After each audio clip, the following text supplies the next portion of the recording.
अच्छा, जो trillions of dollars के ज़खायर हैं, उन ज़खायर पर अब नज़र है अमेरिका की और दूसरी तरफ चीन की। वो ज़खायर ऐसे हैं कि जो 21वीं 22वीं 23वीं सदी आने वाली कई सदियाँ उन ज़खायर की तरफ दुनिया की टेक्नोलॉजी और दुनिया का जो इकोनॉमिक स्ट्रक्चर है वो उस तरफ मूव कर रहा है। डिजिटल इकोनॉमी से लेकर एप्लीकेशंस तक, एम्यूनिशन से लेकर आपकी जो एरोस्पेस इंडस्ट्री है यानी जो हवाई इंडस्ट्री है वहाँ तक। अब वो क्या क्या है जिसकी वजह से इस खित्ते पे सबकी नज़र है। सबसे पहले मैं आपके सामने वो रखूँगा, उसमें कॉपर है। कॉपर किस चीज़ में ज़रूरी होता है? बेसिकली ये वो इलेक्ट्रिसिटी जो पावर बेस्ड हो उसमें कॉपर की ज़रूरत है। कंस्ट्रक्शन इंडस्ट्री में भी कॉपर की ज़रूरत है और रिन्यूएबल एनर्जी रिसोर्सेज में भी कॉपर की ज़रूरत है। दूसरा वहाँ जो मिनरल्स है या मेटल्स है, जो दूसरी वहाँ मादनियात है वो है क्रोमियम। बेसिकली ये विंड टर्बाइन, ये जो हवा से चलने वाली एनर्जी है, और सोलर पैनल। तीसरा है मैग्नीज। मैग्नीज बेसिकली बैटरीज जो होती हैं, पावर बेस्ड इलेक्ट्रिक बैटरीज जो हैं, ये मैग्नीज इसमें बहुत ज़्यादा यूज़ होती है।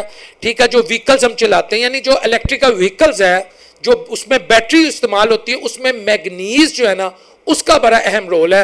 फिर जिंक है।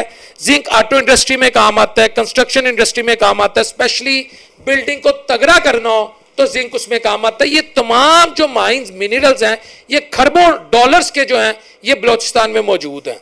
तो इसलिए हम नजर है यहाँ पर ताकि बग्राम बेस के नाम पर मैं किसी तरह यहाँ पेनिट्रेट कर दूं। और फिर जो अगली है वो एंटीमनी। एंटीमनी ये एक मेटल है, ये बेसिकली सबसे इंपॉर्टेंट मेटल है। ये यूज होता है हीट रेजिस्टेंस के लिए, यानी आपकी जो मिसाल के तौर पे ये मेरे हाथ में एक मोबाइल है, अब मेरा ये मोबाइल है, ये गर्म ना हो इसमें ये मेटल यूज होता है कि इसको ज्यादा, जिन पंजाबी च कहते हैं गर्मी ना चढ़ जाए, वो कहते हैं ना हीट हो गया, तो एंटीमनी मेटल उसमें यूज होता है। ठीक है, इसके अलावा ये डिफरेंट टेक्नोलॉजीज में जो सॉफ्टवेयर की एप्लीकेशंस हैं या मोबाइल की मुख्तलिफ एप्लीकेशंस में, टेक्नोलॉजीज में इसका इस्तेमाल होता है। और हथियार बनाने में भी इसका इस्तेमाल होता है कि असलहा जब चले वो एक हद से ज्यादा गर्म ना हो जाए, क्योंकि इसको हीट रेजिस्टेंट कहते हैं। तो ये सारे का सारा जो माल पड़ा है, ये मादनियात पड़े, ये तो पड़े बलोचिस्तान में।